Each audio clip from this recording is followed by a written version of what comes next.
बिस्मिल्लाहिर्रहमानिर्रहीम। अस्सलाम वालेकुम। उम्मीद है आप सब लोग खैरियत से होंगे। आज मैं बनाने जा रही हूँ जी दाल मसूर। दाल मसूर जो है ये बहुत कम जो है लोग इस्तेमाल करते हैं। अक्सर घरों में ये बनती है लेकिन वैसे ये बहुत कम इस्तेमाल होती है रेस्टोरेंट में, ढाबों में या घरों में। तो मैं आज इसको एक नई तरीके के साथ आप लोगों के सामने पेश करूंगी। आप बस एक रिक्वेस्ट है आपसे कि आपने मेरी चैनल को जो है वो लास्ट तक इस वीडियो को देखना है ताकि आप लोगों को समझ आ जाए। और इसकी एक ख़ास बात ये गर्म होती है और इसकी गर्मपन दूर करने के लिए मैं इसमें दही का इस्तेमाल करूंगी। और दही का इस्तेमाल करने के से इसकी जायका भी बहुत अच्छा आ जाएगा और इसकी लुक जो है वो भी बहुत अच्छी आएगी। चलें जी अब अपनी रेसिपी की तरफ आते हैं। तो नाजरीन मैंने ये दाल जो है वो 2 घंटे पहले भिगो के रखी थी। अब आप देख रहे हैं कि ये थोड़ी नरम हो गई है।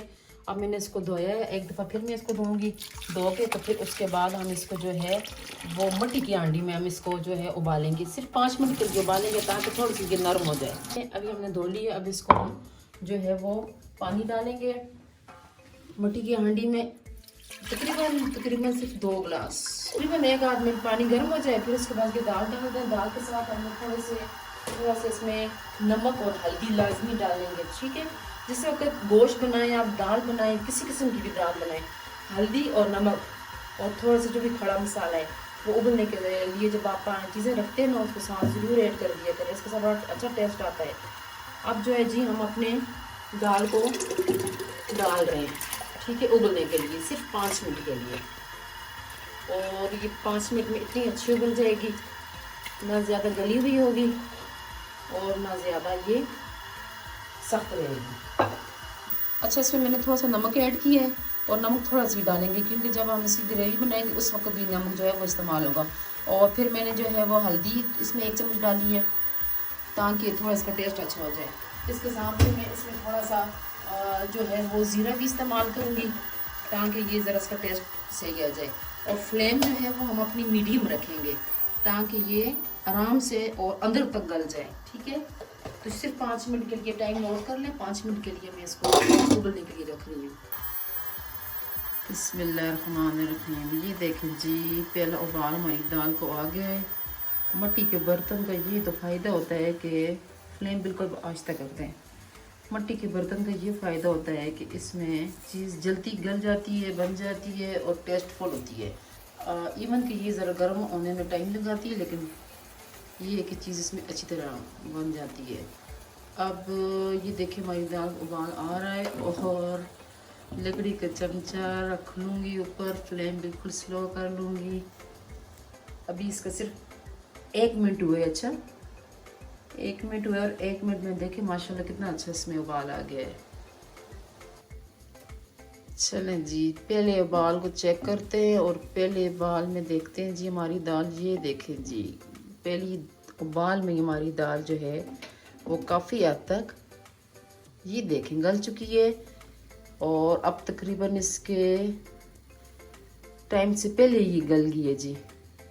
तो अब इसकी फ्लेम हम कर देंगे ऑफ क्योंकि ये मिट्टी का बर्तन है और ये तकरीबन टाइम लगाएगा ठंडा होने में। तकरीबन 3 मिनट, 2 मिनट हमारी दाल चूल्हे पे बनी है और 3 मिनट बगैर फ्लेम के इस हांडी में उबलेगी जी। बिस्मिल्लाहिर्रहमानिर्रहीम। अब जब तक ये दाल हमारी हांडी में उबल रही है तो हम जो है अपनी ग्रेवी बनाने के लिए जितनी भी चीज़ें हैं वो हम मसाले वगैरह, प्याज, टमाटर जो भी है वो हम लोग को रेडी कर लेते हैं। हाँ तो नाज़रीन ये हमारी दाल अब रेडी हो गई है। देखें 5 मिनट का कहा था, 1-2 मिनट में इसके उबाल आई है और 3 मिनट ये मिट्टी की हांडी में बगैर फ्लेम के ये इस तरह गल गई है, ठीक है। चलिए जी अब हमने कढ़ाई रखी, कढ़ाई में ऑयल थोड़ा सा डाला। दाल में ज़रा ज़्यादा ही ऑयल डालना चाहिए ना। अब तड़के के लिए जो चीज़ें मैंने तैयार की हैं इसमें मैंने टमाटर चॉप किए, छोटा छोटा बारीक ही काट दिया था 3 अदद। और आधा मैंने प्याज डाला क्योंकि दाल में प्याज नहीं डालते लेकिन मसूर की दाल इसमें प्याज डाला जाता है, ठीक है। पीली मूंग की दाल हो या मसूर की इसमें प्याज डालते हैं। इसी तरह मैंने यहाँ पर थोड़ी मिर्चें जो हैं वो काटी हैं, 2 मिर्चें मैंने काटी हैं। आपके अगर बच्चे खाते हैं मिर्चें आपको नहीं है तो फिर वो आप कम करते हैं। यहाँ धना मिर्च मैंने रखा है, गरम मसाला और दही और क्यूब्स मैंने वो जो है अदरक और लहसुन और हरी मिर्च का पेस्ट है। अब सबसे पहले हम डालेंगे इसमें प्याज। ये प्याज हमने डाल दिया। प्याज जब लाइट ब्राउन हो जाए तो इसके साथ हम गरम मसाला थोड़ा सा जो है वो डालेंगे। ठीक है, फ्लेम तेज़ कर दें।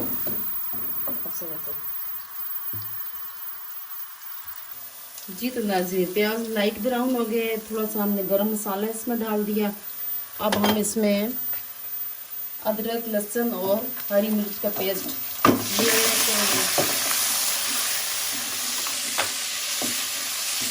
अब इसके साथ हम टमाटर जो काफ़ी है तो वो डालेंगे। ये 3 दाने टमाटर मैंने डाले हैं। पानी नहीं डालना क्योंकि पानी डालने से टमाटर जो है सही नहीं गलते। ठीक है, अक्सर लोग उसमें पानी डाल देते हैं और टमाटर जो है वो कितना सख्त रहते हैं। थोड़ा सा इस पर ढक्कन लगाएंगे, टमाटर नरम हो जाए। बिस्मिल्लाह, 1 मिनट तक मैंने ढक्कन इसके ऊपर रखा हुआ था ताकि टमाटर हमारे जो नरम हो जाए और जो अदरक लहसुन का पेस्ट है वो भी ठीक हो जाए। अब इसमें हम डालते हैं जी मसाले।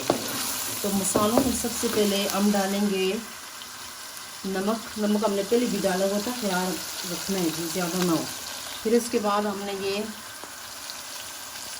2 चम्मच मिक्स मसाला, मैं मिक्स मसाला यूज़ करती हूँ, इसके अंदर सारे मसाले होते हैं। ठीक है, हल्दी थोड़ी सी डालूँगी, पहले भी डाली हुई है। और अब इसके बाद मैं ये धना मिर्च है, ये ज़रा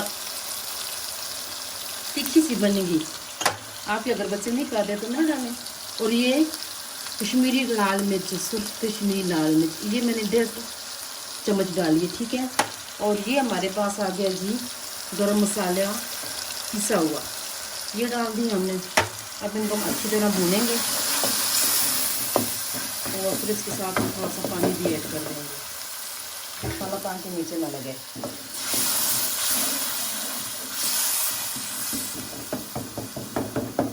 अब टमाटर हमारे काफ़ी हद तक गल चुके हैं। थोड़ा सा पानी खुश्क हो जाए फिर उसके बाद हम जो बाउल में दही डाल के रखा हुआ है वो हम डालेंगे। दाल अभी नहीं डालते। तो ये देखें माशाल्लाह माशाल्लाह कितना प्यारा इसका कलर आया है हमारे मसाले का। तो अब हम जो है वो दही डालेंगे जी। जितने भी इस बाउल में दही है ये डालेंगे। ये तकरीबन बड़ी जो चम्मच थी वो 4 चम्मच दही की थी। ठीक है, 4 चम्मच बड़ी जो दही होती है वो दही की थी, ये हमने दही डाला। अब इसको थोड़ा सा भूनेंगे और हल्की आंच पे 2 मिनट के लिए ढक्कन लगा के छोड़ेंगे ताकि इसकी ग्रेवी मज़ीद अच्छी बन जाए और थिक हो जाए ज़रा ये। चलें जी, अब देखते हैं हम अपना मसाला दही वाला। हाँ जी माशाल्लाह माशाल्लाह, ये तो बहुत प्यारा लग रहा है, खुशबू भी इसकी आ रही है। अब इसमें दाल डालेंगे और दाल के साथ जो है वो बाकी के जो खड़े मसाले या धनिया या हरी मिर्च ये डाल देंगे। ठीक है, तो नाज़रीन दाल जो है वो मैंने ली है सिर्फ 1 चाय का बड़ा कप। ठीक है, पानी मैंने इसका निकाल दिया था क्योंकि पानी के साथ ये पिसल फ्राई नहीं होती। अब जो रहता है पानी वो भी हम निकाल देंगे, फ्लेम थोड़ी तेज़ कर देंगे और इसको ज़रा सा भूनेंगे। ठीक है, बगैर ढक्कन के भूनेंगे तो पानी जो है इसका खुश्क हो जाएगा। अब मैंने गरम मसाला जो था वो थोड़ा सा बचा के रख दिया था, तो मैंने कहा था जब ये आखिर पे रेडी हो जाएगी इसके ऊपर मैं डाल दूँगी तो इसकी लुक और प्यारी लगेगी। ठीक है, अब इसमें मैंने खुश्क धनिया है थोड़ी सी ली है क्योंकि मैंने पाउडर भी डाला होता है, उसको ज़रा मसल दें तो ज़्यादा खुशबू होगी इसकी। ठीक है जी, अब आगे मेरे पास गरम मसाला। ठीक है, गरम मसाला भी थोड़ा सा मसल दें और इसको छोड़ दें। ठीक है, अब हमारे पास पीछे बचती है हरी मिर्ची और धनिया। अब इसको थोड़ा सा हम फ्राई करेंगे। ये दाल हमारी फ्राई हो गई है और खुशबू बड़ी प्यारी आ रही है। अब हम इस पर हरी मिर्च आप लोग अपने जायके के हिसाब से डालने हैं। अच्छा, तो ये 2 मैंने ऐसे रखी हैं और 2 मैंने चाप हरी मिर्च डाली है। ठीक है, अब जो है आधा डलिए इसके ऊपर थोड़ा सा छिड़क देंगे, ठीक है। तो अब फ्लेम बिल्कुल स्लो कर दें, बिल्कुल स्लो, और 1 मिनट के लिए ढक्कन लगाएं और उसके बाद फिर हम इसको डिश आउट करते हैं, ठीक है। बिस्मिल्लाह। चलिए जी, ये दाल हमारी होगी रेडी। अब इसको हम डिश आउट करते हैं जी। तो नाजरीन, दाल मसूर बन के तैयार हो गई है। इसको ज़रूर आप लोग ट्राई करिएगा और मेरे चैनल को ज़रूर सब्सक्राइब करिएगा। इंशाल्लाह मैं नेक्स्ट वीडियो के साथ हाज़िर हो जाऊँगी। अपना बहुत ख्याल रखें। अल्लाह हाफिज़।